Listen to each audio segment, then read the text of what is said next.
कैसे हैं दोस्तों, एक बार फिर से आपका स्वागत है डिकोडिंग ड्यूड्स में एक नए एपिसोड के साथ। दोस्तों, भारत में एक ऐसे संत हुए जिनके बारे में लोग आज भी कहते हैं कि वो कोई साधारण इंसान नहीं थे। बड़े बड़े लोग उनके पास अपनी समस्याएं लेकर पहुंचे और समाधान के साथ लौटे। उनका नाम है श्री नीम करोली बाबा जी।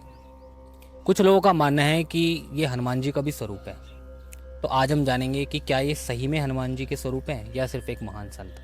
तो दोस्तों, वीडियो के अंत तक बने रहेगा क्योंकि आज हम जानेंगे हनुमान जी और नीम करोली बाबा के संबंधों के बारे में और उनके रहस्यमयी कहानियों के बारे में।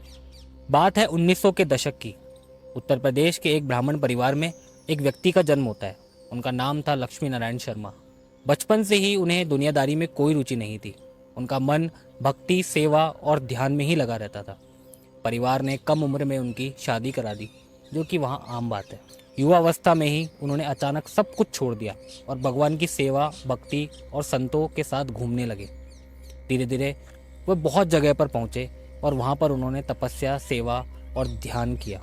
इस दौरान बताया जाता है कि उनका जीवन बड़ा साधारण और सरल था। तो प्रसून, आप उनकी कहानी और उनके रहस्यों के बारे में हमें बताइए कि शुरुआत कहाँ से हुई। नीम करोली बाबा, जो कि लक्ष्मी नारायण शर्मा के नाम से जन्म लिया जिन्होंने, और अपना जीवन एक संत के तौर पे व्यतीत करना उन्होंने सही समझा।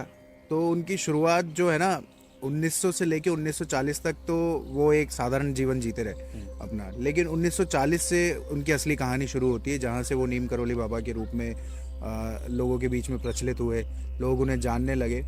तो वो कहानी ऐसी है कि जब 1940 में पहली बार बाबा उत्तराखंड पहुँचे तो वहाँ पर एक सड़क के किनारे वो बैठ गए और सामने पहाड़ थे। तो वहाँ पे एक लड़का काम कर रहा था और उसको बाबा आवाज़ देते हैं कि पूरन मेरे पास आओ। तो वो जो लड़का था वो चौंक जाता है कि यार ये कौन है इंसान और मुझे आवाज़ दे रहे हैं और मेरा नाम जानते हैं, ऐसा कैसे हो सकता है। मैंने तो कभी इन्हें पहले देखा नहीं, ना मैं जानता हूँ, ना ही कोई रिश्तेदार है, ना ही कोई अड़ोसी पड़ोसी। तो लेकिन वो आ जाता है क्योंकि बाबा का तेज इतना था कि कोई भी उनकी तरफ खिंचा चला आता है। तो वो जैसे ही बाबा के पास आया तो उसने सबसे पहले सवाल किया कि बाबा आप कौन हैं और मुझे कैसे जानते हैं। तो बाबा ने कहा वो सब छोड़ो, मैं तो तुम्हें जन्मों से जानता हूँ, तुम्हारा मेरा रिश्ता जन्मों का है। एक काम करो, मुझे बहुत भूख लगी है, कुछ खाने को दे दो। अब पूरन जो था वो गरीब परिवार से था, इतना कोई था भी नहीं, लेकिन वो देखा कि यार इतना अगर मेरे बारे में जानते हैं, जन्मों का रिश्ता बता रहे हैं, तो उसने बाबा की सेवा करने को अपना धर्म समझा और भाग के गया अपने घर। और छोटी सी कुटिया थी उसकी, ज़्यादा कुछ खाने को उनके होता नहीं था। तो जो 2 कोर रोटी थी और दाल बनी थी उसके घर में, वही लेके वो बाबा के पास आ गया। और बाबा ने बड़ी स्वाद से उसे खाया और आशीर्वाद दिया उसको कि सदा खुश रहो। और एक और चीज़ कही कि पूरन जाके 3-4 लोगों को बुला के लाओ, ज़रूरत है। गांव के आसपास के जो लोग थे ना, उनको बुला के लाओ। तो पूरन गया भाग के और 2-4 लोग जो गांव के थे उन्हें लेके आया अपने साथ। और बाबा ने सामने इशारा करके उनको कहा कि वो जो बड़ा सा पत्थर रखा है उसे खोद के हटाना है। तो जो लोग थे उन्होंने पूछा कि क्यों करना है ऐसा। बाबा बोला कि बोला उसके पीछे एक गुफा है। तो वो बोले कि हम तो यहाँ इतने सालों से रह रहे हैं, बचपन से यहाँ पे आना जाना रहा है, पूरा जीवन हमारा यहीं व्यतीत हो गया, हमें तो किसी गुफा के बारे में नहीं पता। बोला तुम हटाओ, देखो उसके पीछे एक गुफा है। तो पूरन कन्विंस कर लेता है उनको कि चलो करते हैं, बाबा कह रहे हैं तो। और वो पहुंच गए और उन्होंने ज़मीन खोद के जैसे ही उस पत्थर को हटाया तो उसके पीछे सच में एक गुफा थी। और वो सब देख के बड़े चौंक गए कि यार ऐसा कैसे हो सकता है कि यार एक गुफा है इसके पीछे जिसके बारे में हमें ही नहीं पता। और वो गुफा भी कोई साधारण गुफा नहीं थी, उसमें धूनी जल रही थी। और धूनी भी ऐसी नहीं कि बहुत पहले की जली हुई हो, ऐसा लग रहा कोई फ्रेश अभी किसी ने धूनी जलाई है कुछ समय पहले। और वहाँ पे एक त्रिशूल रखा था, एक चिमटा रखा था और एक आसन बना हुआ था। तो उन्होंने पूछा कि बाबा ये क्या है। तो बाबा ने तब बताया कि ये सोमवारी बाबा की गुफा है, उनका तप स्थल है और अब से यहाँ पे हनुमान जी विराजमान होंगे और हनुमान जी यहाँ पर अपनी तपस्या करेंगे। तो वो सब ये देख के चौंक गए और बाबा के नतमस्तक हो गए कि बाबा ने तो मतलब एक तरीके से चमत्कार था उनके लिए। तो बाबा ने बड़े ही उनका धन्यवाद किया और वो लोग भी एक तरीके से बाबा के शागिर्द हो गए कि ठीक है, अब हमें तो ये मतलब कोई बहुत ही महान व्यक्ति हैं, ऐसे तो कोई है नहीं साधारण, क्योंकि किसको पता होगा। एक तरीके से हो गए कि अंतर्यामी आपको क्या, हमें इतने सालों में हमें नहीं पता, चला। आपको कैसे पता। तो उसके बाद में वो जो स्थान था वही आगे चल के कैंची धाम के नाम से प्रसिद्ध हुआ। और उसे कैंची धाम क्यों कहा जाता है, इसके पीछे भी एक कहानी है। तो कैंची धाम क्यों बोला जाता है उसको? कैंची धाम इसलिए बोला जाता है क्योंकि अगर आप दूर से देखोगे, जब बाबा ने दूर से देखा ना उस पहाड़ को, तो वो कैंची नुमा है। वो ऐसा लगता है कि एक दूसरे को काट रहे हैं, इसलिए उसका नाम पड़ा कैंची। बिल्कुल। धाम इसलिए उसका नाम पड़ा क्योंकि 1960 में जब बाबा ने वहाँ हनुमान जी का मंदिर बनाया और उसकी स्थापना करी 15 जून 1960 को, 15 जून, तब जाकर के उसका नाम पड़ा धाम, क्योंकि उनका जो आश्रम था हाँ। उसको धाम के नाम से जाना जाता है। तो कैंची यानी कि वो पहाड़ जो कैंची नुमा थे उसको देखते हुए, और क्योंकि बाबा का आश्रम था तो उसका नाम पड़ा कैंची धाम। आज भी 15 जून को है ना, वहाँ पे एक मेला होता है और फेस्टिवल मनाया जाता है। फेस्टिवल मनाया जाता है स्थापना दिवस के तौर पे, और बहुत ही सुंदर होता है। एक्चुअली मैं गया हूँ वहाँ पे, बहुत ही डिवाइन फीलिंग है वहाँ पे जाने का, और बहुत ही शांति मिलती है आपको। इतनी भीड़ में भी इतनी शांति मिलेगी वहाँ जाके कि मैं बता नहीं सकता, उसको शब्दों में बयान नहीं कर सकते। और प्रसाद मिलता है वहाँ पे, मालपुए का और आलू की सब्जी जो होती है उसी का प्रसाद चढ़ता है वहाँ पे, और बहुत ही टेस्टी होता है खाने में। तो आपको कभी मौका मिले तो जाइएगा ज़रूर। तो बाबा इतने फेमस कैसे हो गए, और आज जब वो अपने फिजिकल फॉर्म में इस धरती पे है नहीं, उसके बाद भी आज भी उनका नाम इतना दिल से, इतना मन से, इतनी आस्था से क्यों लिया जाता है, उसके पीछे भी बहुत सारी कहानियां हैं। जिनमें सबसे फेमस आपको पता होगा स्टीव जॉब्स के बारे में, जो एप्पल के संस्थापक थे। उनकी कहानी एक बहुत प्रचलित है, जिसमें स्टीव जॉब्स जब एप्पल की स्थापना भी नहीं हुई थी तब काफ़ी ज़्यादा परेशान थे कि मुझे क्या करना है अपने जीवन में, कैसे करना है, कुछ उन्हें मार्ग मिल नहीं रहा था। तो उस टाइम पे वो काफ़ी जगह पे विज़िट करते थे, और उसी टाइम पे वो इंडिया भी आए थे, और वहाँ पर उन्हें लगा कि मुझे उत्तराखंड जाना है, और उत्तराखंड में उन्हें बाबा के धाम के बारे में पता चला। तो जब वो वहाँ पे पहुँचे तो 2 दिन शायद वो रुके थे वहाँ पे, और उसके बाद में उनको ये आत्मज्ञान हुआ कि मुझे क्या करना है आगे जीवन में। उसके बाद में वो वापस अमेरिका गए, और उन्होंने अपने इंटरव्यू में भी कहा है कि मैं इतना परेशान था कि मेरे जीवन में कोई होप नहीं थी कि मैं क्या करूं, कैसे करूं, कब करूं। और जब से मैं वहां जाके आया तो मेरा जीवन पूरी तरीके से पलट गया। और कहते हैं कि जो आइडिया है एप्पल का वो भी वहीं से उन्हें आया था। तो बाबा की इतनी महिमा है। उससे पहले कभी उन्हें ये आइडिया नहीं आया? उससे पहले कभी था ही नहीं उनके दिमाग में, क्योंकि कंप्यूटर्स वगैरह भी उन्होंने बनाना स्टार्ट करा, और फ़ोन वगैरह आप जो एप्पल की यूज़ करते हैं आज, वो सारी चीज़ें जो थी ना, वो बाबा को ही उसका श्रेय देते हैं। कहते हैं बहुत ही पहुँचे हुए संत है। और इसी से जुड़ी है ना एक किस्सा और है मार्क ज़करबर्ग का, जो कि फेसबुक के संस्थापक है। तो वो भी इसी तरीके से काफ़ी परेशान थे अपने जीवन में, कुछ उन्हें समझ में नहीं आ रहा था कि मुझे क्या करना है, कैसे करना है। मार्क ज़करबर्ग इंडिया आते हैं और इंडिया ट्रैवल करते हैं। वहाँ पे एक दिन के लिए वो सोचते हैं कि, क्योंकि उन्हें विश्वास नहीं था कि ऐसा कुछ हो सकता है, क्योंकि आप माने जानेंगे, आप समझेंगे तो वेस्टर्न कल्चर में है ना, कभी भी इतना ज़्यादा अध्यात्म को और इसको ज़्यादा ध्यान नहीं दिया जाता उस पर। तो मार्क ज़करबर्ग जब पहुँचे तो उन्होंने एक दिन का टाइम लिया कि मैं एक दिन के लिए जाऊँगा। तो मार्क ज़करबर्ग जो है कैंची धाम पहुँचे, और एक दिन के लिए वहाँ गए थे। तो कपड़े भी नहीं लेके गए अपने साथ, कुछ ज़्यादा सामान भी नहीं लेके गए, और एक दिन में उन्हें वापस निकलना था। लेकिन मौसम ख़राब हुआ, समय थोड़ा सा उन्हें वहाँ पे ज़्यादा बिताना पड़ा, तो वो एक की बजाय 2 दिन वहाँ पे रुके। और वहाँ पे रुकने के बाद में उन्हें लगा कि अब मैं यहाँ रुक नहीं सकता ज़्यादा देर, क्योंकि शायद उन्हें ये आत्मज्ञान हो गया था कि मुझे क्या करना है आगे जीवन में, कैसे करना है।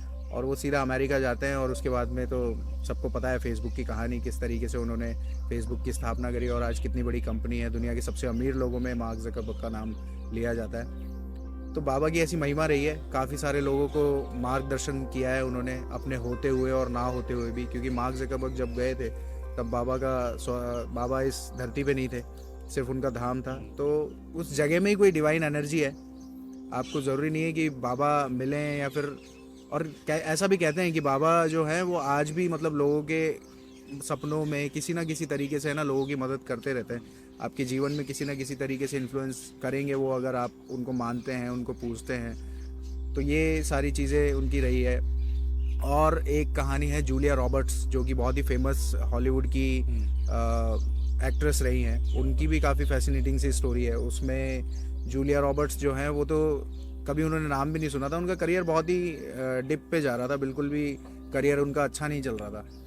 तो जूलिया रॉबर्ट्स जो हैं वो इंटरनेट स्क्रॉल कर रही थी और बाबा की कोई तस्वीर उनके सामने आ गई, और उसके बाद में उनके मन में बस ऐसे ही विचार उत्पन्न हुआ कि मुझे इनसे मिलना है। क्योंकि आप कभी भी बाबा की तस्वीर को देखेंगे या फिर उनका जिक्र भी सुनेंगे ना, तो आपको अपने आप मन में कुछ हलचल होगी। तो जूलिया रॉबर्ट्स के साथ भी वही हुआ, और उन्हें लगा कि बस मुझे इस इंसान से मिलना है, मुझे देखना है। तब तक बाबा इस दुनिया में फिजिकल फॉर्म में थे नहीं। तो जूलिया रॉबर्ट्स ने काफ़ी पता किया कि यार कैसे मैं इनसे मिल सकती हूँ, कहाँ मुझे मिलेंगे। तो लोगों से पता करके उन्हें पता चला कि ये इंडिया में कहीं तुम्हें मिल सकते हैं, तुम जाओ और वहाँ जाके इनसे मिलो, एक संत हैं ये। तो उन्हें ये सब पता नहीं था कि वो हैं या नहीं है, और वो इंडिया आती हैं। काफ़ी ढूंढा, काफ़ी उन्होंने, क्योंकि यार देखो उस टाइम पे इतना ज़्यादा इंटरनेट और इस तरह की चीज़ें नहीं थी, तो आपको मतलब फिजिकली जाके आपको चीज़ें देखनी पड़ेगी, समझनी पड़ेगी, लोगों से सुनना पड़ेगा। तो वो इंडिया आती हैं और पता चलता है कि कैंची धाम एक जगह है, वहाँ पे ये मुझे मिल सकते हैं। तो कैंची धाम पहुँचती हैं और वहाँ जाके पता चलता है कि बाबा तो है ही नहीं, लेकिन फिर भी वो आश्रम में रुकती है और काफ़ी समय बिताती हैं वहाँ पे। और उसके बाद में उन्हें भी ऐसा कहते हैं कि आत्मज्ञान हुआ, और वो वापस हॉलीवुड पहुँची हैं और कमाल की उन्होंने फिल्में करी, और बहुत ही बड़ी एक्ट्रेस वो बनी अपनी लाइफ में, और ऑस्कर भी उन्हें मिला। तो काफ़ी बहुत सारे ऐसे किस्से हैं जिससे कि आप अंदाज़ा लगा सकते हैं। ये वो किस्से हैं जो कि सेलिब्रिटीज़ से जुड़े हुए हैं, जिनसे लोग ज़्यादा कनेक्ट कर पाते हैं। आपने देखा होगा जब विराट कोहली का करियर बहुत ही डाउन जा रहा था, उस टाइम पे विराट कोहली और उनकी पत्नी अनुष्का शर्मा भी कैंची धाम पहुँचे थे बाबा के आश्रम में और दर्शन किए थे। तो ये सबका मतलब बाबा रहते हुए ना रहते हुए मार्गदर्शन करते हैं। तो ये सारी स्टोरीज उनकी रही हैं। तो उस बुक के जो राइटर थे वो थे रिचर्ड एल्बर्ट, यूरोप से थे, और जिन्हें बाद में रामदास का नाम भी दिया गया। क्यों दिया गया? संत रामदास के नाम से वो काफी प्रचलित हुए थे, है ना। तो मैं इसके बारे में आपको बताता हूँ।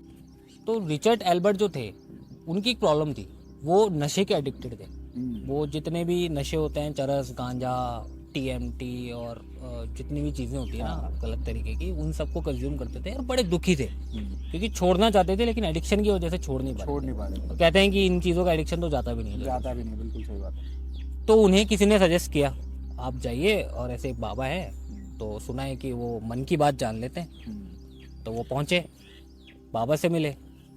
तो बाबा ने पूछा, हाँ बता तेरी क्या समस्या है। तो उन्होंने बताया, बाबा मैं ऐसे ऐसे नशे करता हूँ और ऐसी ऐसी प्रॉब्लम है। बाबा ने कहा, बता किस चीज़ के नशे करता है। तो उसने पुड़िया होती है उसके पास में, मुट्ठी भर की पुड़िया थी। कहा जाता है कि वो इतना सारा नशा, इतना माल था कि वो 1 महीने तक या 1 महीने से ज़्यादा चलता। बिल्कुल। बाबा ने देखा, हाथ में लिया और एक साथ खा लिया। तो रिचर्ड एल्बर्ट जो थे वो घबरा गए कि यहाँ तो मैं समाधान मांगने आया था, अब ये तो जिंदा रहेंगे नहीं, क्योंकि इतने सब ये जो कंज्यूम कर लिया इन्होंने, इसके बाद तो ये या तो फट जाएंगे या फिर ये दिल का दौरा भी इनको आने वाला है जैसा। तो वो डर गए कि मैं तो समस्या का समाधान लेने आया था और ये मैं तो अब जेल और हो जाएगी मुझे। तो कुछ देर बैठे रहे, बाबा को देखते रहे। बाबा अपनी उसी अवस्था में बैठे हुए हैं, मुस्कुरा रहे हैं। तो थोड़ी देर बाद रिचर्ड एल्बर्ट जो है पूछते हैं, बाबा कैसा लग रहा है आपको? कहते हैं, बेटा वैसे ही लग रहा है जैसे पहले लग रहा था। कहते हैं, बाबा आपने इतना सारा वो नशे का पदार्थ खाया है, आपको कुछ भी नहीं हुआ? तो उन्होंने कहा, बेटा कुछ नहीं हुआ, तेरे सामने तो इतने से में झूल जाते हैं। हाँ, हम तो इतना सा भी नहीं ले पाते हैं। हाँ, चले जाते हैं। तो बाबा कहते हैं कि बेटा ये सब तेरे दिमाग का खेल है, ये नशा जो है ना तेरे दिमाग में है, इन चीजों में नहीं है नशा। तो वो आशीर्वाद देते हैं कि तेरी जितनी भी प्रॉब्लम्स थी ना, और नशा करना है तो राम नाम का कर, राम नाम का नशा कर। और कहते हैं कि हनुमान जी की बड़ी भक्ति उनको सिखाई उन्होंने, तो इसलिए उनका नाम जो था वो रामदास पड़ा, क्योंकि वो बाद में संत बने। क्योंकि बाबा ने कहा था कि आज से तेरी सारी परेशानियां, जो तेरा नशा है ना, वो मैंने ले लिया, तो तू आज से नशा मुक्त हो गया मेरी तरफ से। ये उनके कहने का वो था कि भाई आज से तू बिल्कुल नशा नहीं करेगा, तेरा जितनी भी प्रॉब्लम्स थी वो सब मैंने ले ली है। तो कहते हैं कि उसके बाद से उन्होंने कभी नशा नहीं किया, राम नाम में इतने लीन हुए कि उनका नाम ही पड़ गया रामदास। और उसके बाद में उन्होंने फिर वो वापस गए अपनी कंट्री के अंदर, तब उन्होंने ये बुक लिखी थी। और उसमें बाबा के बहुत सारे किस्से सुनाए, बहुत सारे जो खुद उन्होंने लाइव देखे अपने आंखों से, वो किस्से उन्होंने उसमें लिखे। तो उसी बुक का एक किस्सा सुनने में आता है जिसे कहते हैं कि बुलेट प्रूफ कंबल। जो बाबा का जो कंबल है उसे बुलेट प्रूफ बताया गया। उसके पीछे की क्या कहानी है? वो स्टोरी एक्चुअली जो है वो है 1944 की। तो बाबा विचरण करते रहते थे, घूमते रहते थे जगह जगह, लोगों से मिलना, उनके समाधान करना समस्याओं का। तो वो ऐसे ही घूमते घूमते और यूपी में एक गांव था, वहाँ पर पहुँचे। और वहाँ पर एक बहुत ही गरीब पति पत्नी थे, छोटी सी कुटिया थी उनकी। उनके घर पे पहुंचे और भिक्षा मांगने, और बोला कि मुझे खाने भूख लगी है, खाना चाहिए। अब जो पति पत्नी थे वो जानते थे, बाबा के बारे में सुना था, पर वो चौंक गए देख के कि बाबा साक्षात हमारे घर पे, और मतलब बहुत ही ज़्यादा वो फैसिनेट हो गए उनको देख के, और काफ़ी ज़्यादा गिल्ट में भी थे कि यार अब हम क्या करें, हमारे पास तो ना खाने को कुछ है, ना इनको बिठाने को आसन है, कुछ भी नहीं है, बहुत गरीब परिवार के थे। तो बाबा ने कहा जो भी है तुम्हारे पास 2 कौर दे दो, मैं खा के और विश्राम करूँगा। तो अब वो चावल थे उनके घर में, तो थोड़े से चावल उन्होंने बनाए और बाबा को दे दिए कि बाबा आप खाइए। और बेचारे वो गिल्ट में ही हैं, तब भी शाम का समय था, तो मौसम थोड़ा सा ख़राब था, तो बाबा ने कहा कि मैं आज यहीं विश्राम करूँगा, एक चारपाई दे दो मुझे। उनके घर में एक ही चारपाई थी। बेचारे जैसे तैसे उसको निकाल के लाए, बाबा को चारपाई दी, टूटी फूटी चारपाई पे बाबा अपना कंबल बिछा के और सो गए। अब जो पति पत्नी थे वो बड़े ही दुखी हो रहे हैं कि यार हम बाबा की सेवा नहीं कर पा रहे, बाबा के लिए कुछ कर नहीं पा रहे, ना इनको खाने को ढंग से दे पाए हम, ना इनको सुलाने के लिए हमारे पास बिस्तर है। तो बड़े ही परेशान, अब इस गिल्ट में उनको ना तो नींद आ रही है, अब वो बाबा के आगे पीछे ही घूम रहे हैं तब से। तो बाबा जो है वो गहरी नींद में चले जाते हैं रात के समय, और वो दोनों इंतज़ार कर रहे हैं कि बाबा को मच्छर ना काटे, किसी तरीके से कोई परेशानी ना हो। तो वो बेचारे वहीं घूम रहे हैं, अपनी तरफ से जितना बन पड़ रहा था उतनी सेवा उनकी कर रहे थे।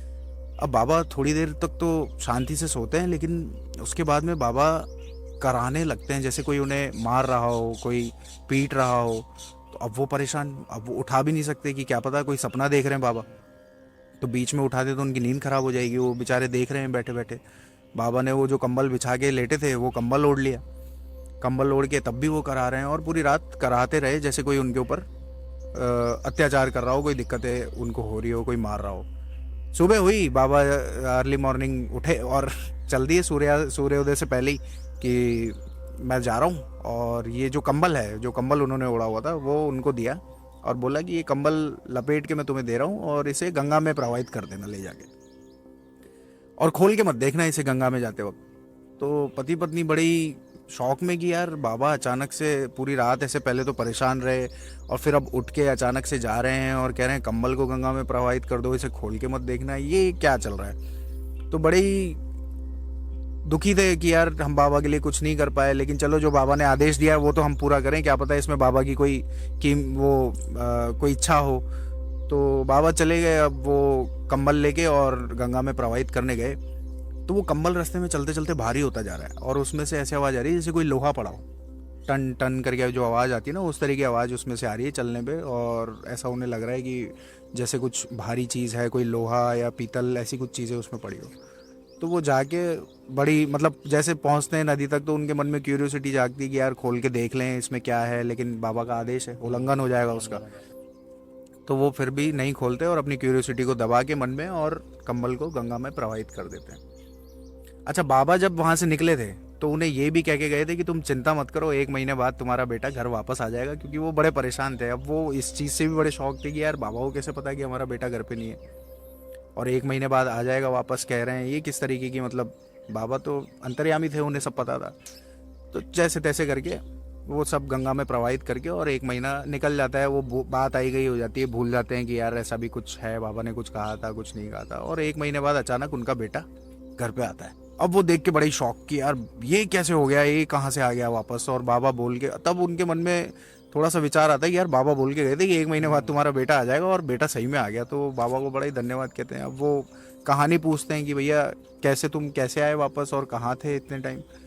तो वो बताता है कि मैं था बर्मा बॉर्डर पे, जो ब्रिटिश टाइम था, उस टाइम पे मैं ब्रिटिश आर्मी की तरफ से बर्मा बॉर्डर पे लगा हुआ था और लड़ाई लड़ रहा था। तो जापानीज़ जो थे उन्होंने अटैक कर रखा था उस टाइम पे, जो बर्मा जो है वो आज का म्यांमार, तो वहाँ पे उस बॉर्डर पे लड़ाई चल रही थी।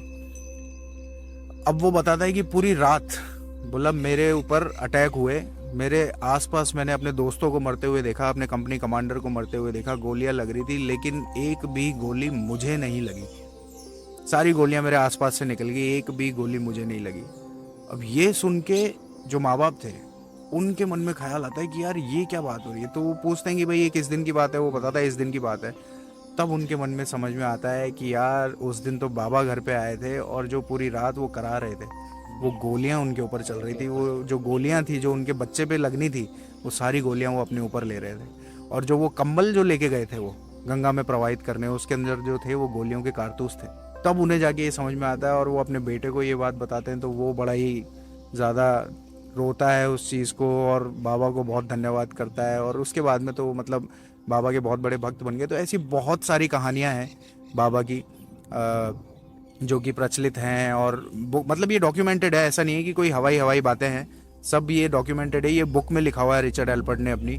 और इसी से जुड़ी एक और कहानी है, वो बुक में नहीं है लेकिन ये भी किसी ने बताई है और वो बहुत ही फेमस इंसान है, उसकी भी मैं आपको बताता हूँ कि एक बार बाबा दिल्ली में थे और बिरला मंदिर जो है, बिरला मंदिर दिल्ली का, वहाँ पर वो गए थे। तो आसपास के लोगों को पता चला कि यार बाबा आए हुए हैं, तो सब अपना समाधान मतलब तकलीफ़ें लेके आए हुए थे कि बाबा समाधान बताएंगे कुछ ना कुछ, क्योंकि बाबा बहुत प्रचलित हो चुके थे। तब तक लोगों को पता था कि यार ये भगवान का ही स्वरूप है, साक्षात हनुमान जी का स्वरूप है और ये हमारी समस्याओं का समाधान निकाल सकते हैं। तो काफ़ी लंबी लाइन लगी हुई थी। तो बाबा एक एक करके सबसे मिल रहे थे और उस टाइम पे एक इंसान था जो कि बांग्लादेश से भी आया हुआ था, क्योंकि उस टाइम पे देश आज़ाद हुआ नहीं था। तो बांग्लादेश से एक आदमी आया हुआ था और वो अपनी समस्या लेके बाबा के पास पहुंचा कि बाबा हमारा परिवार बहुत परेशान है। तो बाबा ने उसे कहा कि रुक जाओ, मुझे पता है तुम्हारी क्या दिक्कत है। और वो सीधे बोलते हैं कि बोला तुम एक काम करो, अपने घर जाओ और अपने भाई के स्वागत की तैयारी करो। तो वो बड़ा ही शौक हो जाता है कि यार स्वागत की तैयारी करो और इनको कैसे पता है कि हम हमारे भाई को ही लेके परेशान है। तो वो बोलता है कि बाबा आपको कैसे पता है? बोला मुझे सब पता है, तुम अपना समय यहाँ पे ख़राब मत करो और जाओ और अपने भाई के स्वागत की तैयारी करो। ये बात फैक्ट है, जब भी आप बाबा की मन में विचार करेंगे ना, तो आप कभी भी रुक नहीं पाएंगे अपने काम को करने से। तो ये आपको फील होता है हमेशा, जब आप कैंची धाम जाएंगे तब भी आपको ये चीज़ फील होगी। तो वो घर जाता है और पूरे रास्ते यही सोचता हुआ जा रहा है कि यार बाबा ने बोल तो दिया है भाई आ जाएगा, चिंता मत करो। अब भाई आएगा कैसे? भाई तो पाकिस्तान की जेल में बंद है भाई तो पाकिस्तान की जेल में बंद है, वो आएगा कैसे? पॉसिबल ही नहीं है, उसको तो मौत की सज़ा सुना चुके हैं। और बाबा ने उसको जाते जाते ये भी कहा था कि तुम चिंता मत करो, तुम्हारा भाई जब आएगा तो वो राजा बनेगा, उसके जीवन में राज लिखा हुआ है, राज। तो अब वो बड़ा दुखी है, घर भी आ गया है, लेकिन मन में एक क्यूरियोसिटी भी है कि यार बाबा ने ऐसा ऐसा कह दिया है, चलो देखते हैं क्या होता है। तो पाकिस्तान की जेल में बंद है, मौत की सज़ा सुना चुके हैं, वापस आना तो बहुत ही मुश्किल है। लेकिन समय पलटता है, सच में पलटता है और लड़ाई होती है और दो टुकड़ों में बंटता है पाकिस्तान, आज का जो बांग्लादेश है वो और पाकिस्तान। और उसी टाइम पे वो इंसान वापस अपने घर आता है जेल से छूट के, और वो बाद में बनता है बांग्लादेश का पहला राष्ट्रपति मुजीबुर रहमान। और जो इंसान जो बाबा के पास गया था वो थे मुजीबुर रहमान के सगे भाई। तो ये कहानी भी जो है ना, ये डॉक्यूमेंटेड है और ये खुद मुजीबुर रहमान जो पहले राष्ट्रपति थे बांग्लादेश के, उनके भाई ने बताई है। तो आप समझ सकते हैं कि बाबा कितने चमत्कारी थे, चमत्कारी हैं। और आज भी लोग उनके चमत्कारों को, उनके जो प्रॉब्लम्स होती है वो जब सॉल्व हो जाती है तो बाबा को बहुत मानते हैं। तो कहते हैं कि बाबा चाहे फिजिकल फॉर्म में इस धरती पे हो ना हो, पर वो आपके मन में और एक स्पिरिचुअल फॉर्म में हमेशा आपके साथ रहते हैं, आपकी मदद करते हैं। तो ये सारी कहानियाँ हैं। और उनका नाम नीम करोली बाबा कैसे पड़ा, इसकी भी बहुत ही इंटरेस्टिंग स्टोरी है। जब युवावस्था के अंदर उन्होंने अपना घर छोड़ा था, सब कुछ त्याग दिया था, और जब वो जगह जगह भ्रमण कर रहे थे तो वो एक गांव में पहुंचते हैं जिसका नाम था नीम करोली। उस गांव का नाम था नीम करोली। अच्छा। तो वो उस गांव में पहुंचते हैं और ये गांव कन्नौज के फर्रुखाबाद क्षेत्र में पड़ता है आपके। ये गांव रियल में एग्जिस्ट है। तो वहाँ पहुँचे और वहाँ पहुँच के, क्योंकि बाबा का नेचर हमेशा से सेवा करने का रहा है और भक्ति करने का रहा है, तो वहाँ पहुँच करके उन्होंने सेवा करी, लोगों की सेवा करते थे, भगवान की सेवा करते थे, लोगों की मदद करते थे, भक्ति में लीन रहे। तो लोगों को वहाँ पे बड़ा प्रसन्नता हुई उनके जाने से, लोगों के समाधान होने लगे क्योंकि मन की बात जान लेते थे, है ना। तो बड़े लोगों के दुख का निवारण हुआ, तो लोगों ने उनका नाम रखा नीम करोली बाबा। क्योंकि नीम करोली, क्योंकि नीम करोली गांव के अंदर उन्होंने जाकर के वो रहे, तपस्या करी, सेवा करी, ध्यान किया। तो वहाँ के लोगों ने इनका नाम रखा नीम करोली। उस जगह के नाम के बाबा से वो जगह के नाम से बाबा से प्रसिद्ध हुए और वहीं से फिर आसपास के लोग वहाँ आने लगे कि नीम करोली के अंदर एक बाबा है, नीम करोली बाबा, जो अंतर्यामी है, समस्याओं का समाधान देते हैं। तो यहाँ से ये स्टोरी है उनकी नीम करोली बाबा होने की, और उसके बाद आज तो सब लोग पूरे विश्व भर में वो फेमस है नीम करोली बाबा के नाम बिल्कुल से। बिल्कुल। तो उन्हें संत क्यों माना गया? तो जैसा कि हम लोग नीम करोली बाबा को देखते हैं तो उनका जो स्वरूप है वो बिल्कुल बाबाओं जैसा नहीं है। बाबाओं जैसा इन द सेंस कि वो संत की तरह बड़े बाल, जटाएं, चोगा वगैरह पहन के चोगा नहीं रहते, वगैरह कोई नहीं फगवा रंग पहनते। पहन के नहीं घूमते वो सिर्फ एक कंबल ओढ़ के रहते हैं। हाँ बिल्कुल, एक धोती और एक कमर। एक कंबल और एक धोती। तो बाबा के लिए ऐसा कहा जाता है कि बाबा शुरू से ही ध्यान और संतों के साथ में उन्होंने उठना बैठना किया है ना, आचरण किया है, भगवान की भक्ति में बड़े लीन रहे हैं। दूसरा उनका एक टीचिंग पर्पस हुआ करता था। भगवान को जो नीम करोली बाबा हैं उन्हें एज ए टीचर भी हम लोग लेते हैं। तो टीचिंग क्या देते थे? वो टीचिंग वो देते थे कि हनुमान जी की भक्ति के लिए बार बार बोलते थे।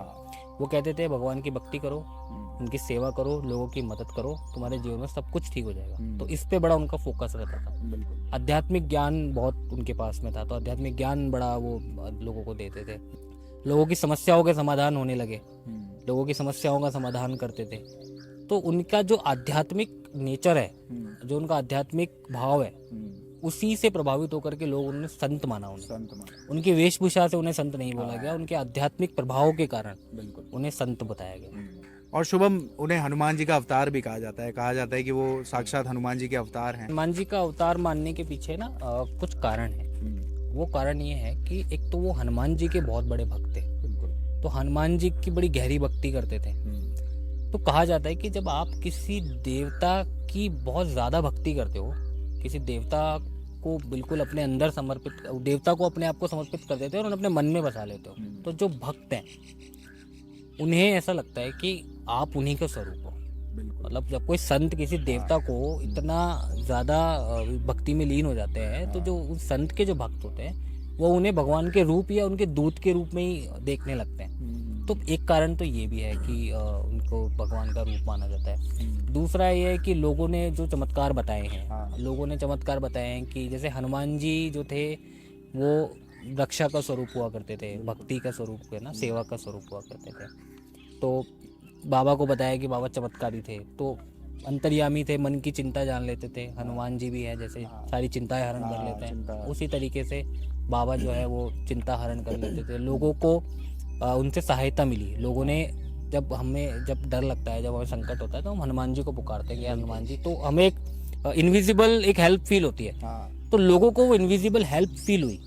लोगों ने जब लोगों के काम अटकने लगे, लोगों को डर रहा किसी चीज़ की, दुर्घटना का या किसी चीज़ का, तो वहाँ पे एक इनविजिबल हेल्प लोगों को फील हुई बाबा के नाम से।